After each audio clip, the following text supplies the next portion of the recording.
അയ്യപ്പൻകോവിൽ ചപ്പാത്തിൽ നിന്നും ഒരു ഡോക്ടർ കൂടി. MBBS പൂർത്തിയാക്കിയ ഡോക്ടർ സാരംഗി ഉദയകുമാറിന് HRP യൂണിയൻ ആദരവ് നൽകി. Union president advocate Siriya Thomas വീട്ടിലെത്തിയാണ് ആദരവ് നൽകിയത്. MBBS-ൽ ഉന്നത വിജയം കരസ്ഥമാക്കിയ ഡോക്ടർ സാരംഗി ഉദയകുമാറിനെയും MG യൂണിവേഴ്സിറ്റിയിൽ നിന്നും MCOM പരീക്ഷയിൽ 2ാം റാങ്ക് കരസ്ഥമാക്കിയ ദിവ്യ S-നെയും കോൺഗ്രസ് മേഖലാ കമ്മിറ്റിയും HRP യൂണിയനും സംയുക്തമായി ആദരിച്ചു. DCC ജനറൽ സെക്രട്ടറി INTUC നേതാവുമായ അഡ്വക്കേറ്റ് സിറിയ തോമസ് പ്രതിഭകൾക്ക് ഉപഹാരവും പൊന്നാടയും നൽകിയാണ് ആദരവ് നൽകിയത്.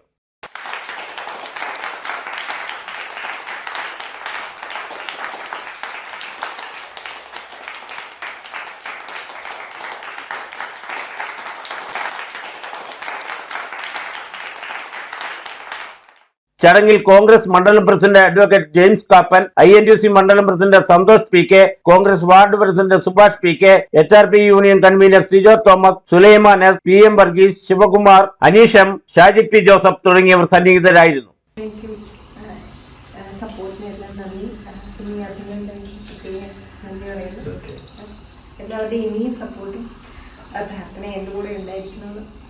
MG യൂണിവേഴ്സിറ്റിയും MCOM-ന് 2ാം സ്ഥാനം കരസ്ഥമാക്കിയ ദിവ്യ S-നെയും ആദരിച്ചു. മലബാർ അഗ്രികൾച്ചർ കമ്പനിയിലെ തൊഴിലാളിയുടെ മക്കളാണ് ഇരുവരും. Idukki vision news, Ayyappancoil.